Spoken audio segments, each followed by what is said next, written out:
Now we discuss balance sheet.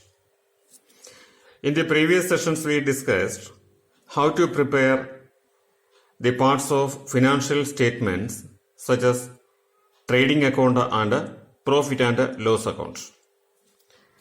We solved questions related to that, isn't it? We know that the final account consists of three items: trading account, profit and loss account, and a statement called balance sheet. Now I explain a format of balance sheet. Balance sheet is used to show the assets and liabilities of a business organization. Okay, so it is a statement, and this statement is also prepared at the end of the financial year, at the last date of the financial year, and on the very next day, the values appeared in the balance sheet may change. So actually, the values shown in the balance sheet is relevant for that day only, because on the very next day, the assets and liabilities value may change, and it is considered as a statement.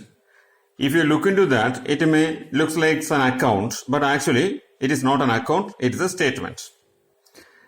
So here we discuss the format of a balance sheet. Okay, you have to write down this format with yourself for solving questions related to this. Okay, see, similar to an account, the balance sheet is also a page which is divided into two equal parts on left hand side and on right hand side.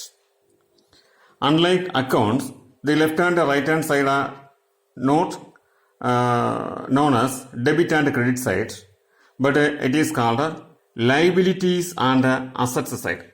The left hand side of the balance sheet is called liabilities side, and the right hand side of the balance sheet is called asset side. So in the format, on its left hand side there is liabilities and amount, and on the asset side it is assets and amount. On the left hand side it is liabilities and amount, and on the right hand side it is assets and amount. So this is the format of a balance sheet. Okay, it is not an account, it is just a statement. Okay, now look into these items that appear on the asset side of the balance sheet. Okay, asset means the valuables of a business organization or the wealth of the business organization. Cash in hand.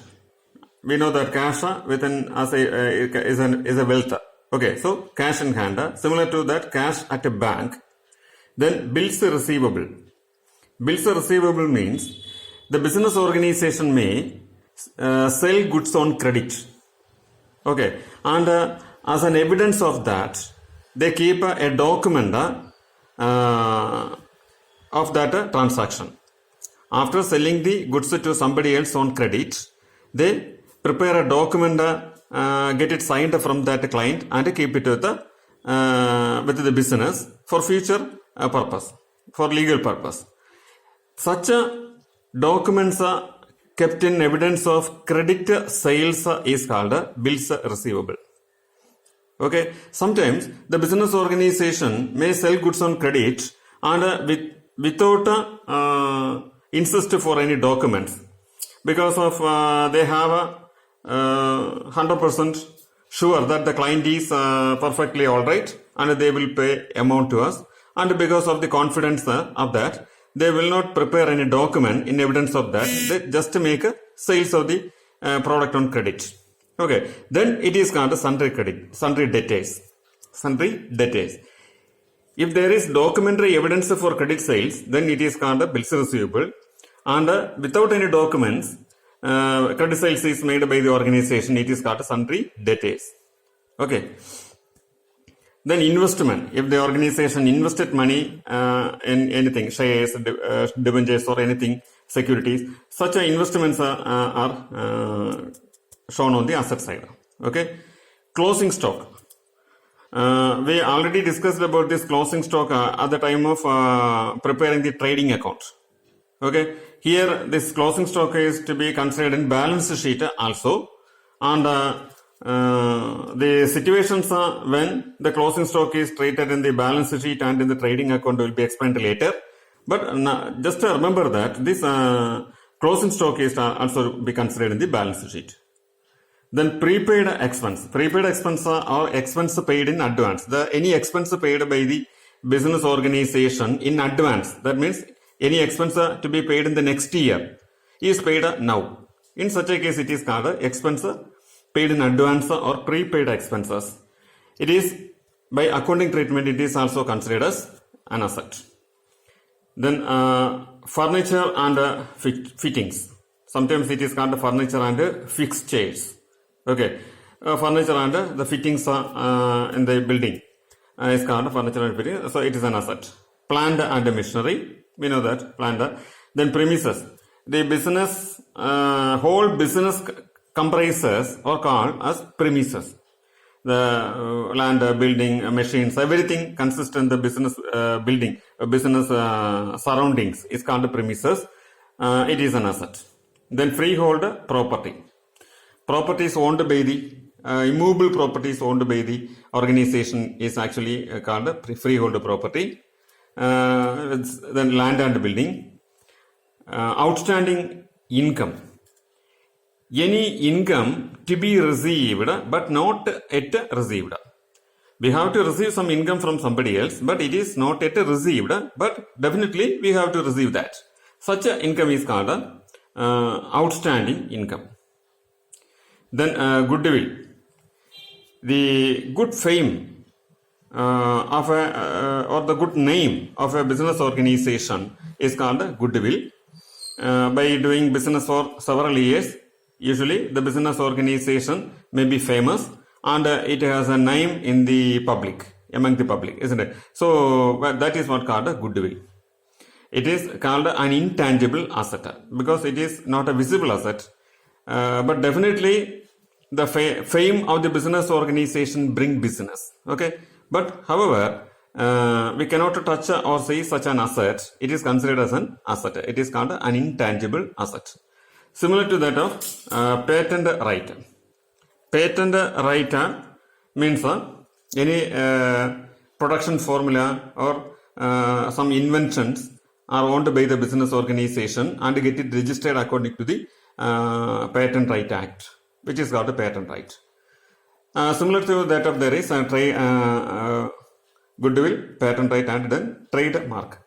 Trademark is also the trade identification marks of trade logos or marks of a business organization. It is also considered as a asset. Okay, so these are the usual assets that appear on the asset side. Then come to the liability side. Liability means the owings of the business organization. That means the business organization has to repay the amount. That is why it is called a liability. Bank overdraft. Any loan taken by the business from bank, which is called bank overdraft. Creditors. This creditors is the opposite of this sundry debtors. I told you that what is sundry debtors?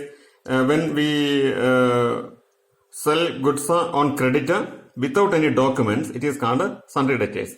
When we purchase goods from somebody else without any documents, then it is called sundry creditors. Okay. Then bills payable. This bills payable is just a reverse of this bills receivable.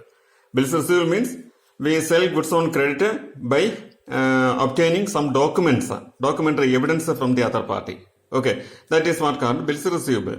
Here we purchase goods from somebody else and provide some documents as an evidence. We sign and give some documents, promissory note or such documents to the other party for a trust. Okay, so purchasing goods on credit and providing documents, then that is called bills payable. Then we take loan from anywhere else, it come under the loan. It is also a liability. means it is a kind of borrowings. Loans can be otherwise called borrowings. Then outstanding expense. Any expense are due. That means we have to pay some expense, but we not yet paid. Okay, we must pay that expense within the time. Such expenses are called, it is a liability, such things are called outstanding expense. Then income received in advance. If we receive any income of next year during the current year, actually the income is due in the next year, but we already received that income in the current year. That is what called income received in advance. We cannot consider as the current year income because it is the income of the next year. That is why by accounting treatment it is considered as income received in advance as a liability. Okay. Then general reserve. Any reserve of money created out of profit by the organization and kept aside is called general reserve. It is made out of profit of the organization. And thereafter, come to this capital. Capital means the amount invested by the owner to the business is called capital. So the business has the liability to repay the amount to the owner at the time of stopping of business. Okay. So on the basis of that, the capital is considered as a liability. And while writing this capital, show it in the inner column. And with this, net profit earned by the concern should be added. Add net profit. How we get this net profit? We discussed in the previous session about a profit and loss account. Prepared profit and loss account in the last session.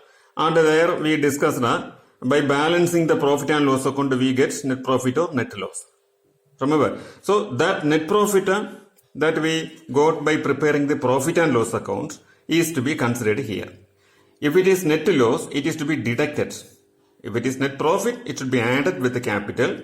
And if it is net loss, it should be deducted. Okay.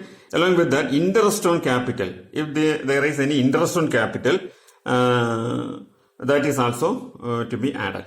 After adding these three items, it is also shown in the inner column because we have to deduct two more items from there. One is drawings. Drawings is just the opposite of capital. When we invest money into the business, when the owner invests money into the business, it is called a capital.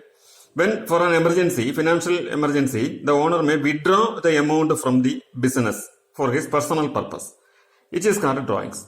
So investment is capital. So withdrawing from business for personal use is called drawings. If there is drawings, that is to be deducted from this capital. Similar to that, there may be interest on drawings. If there is interest on drawings, it is also to be deducted. So we show this capital. Add the net profit, add interest on capital. After adding these three items, deduct drawings and interest on drawings out of that. The net figure will be shown on the amount column. Okay.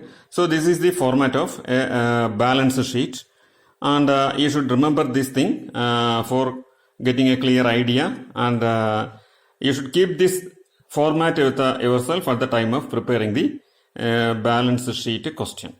Okay, how to prepare balance sheet from the question will be discussed in the next video.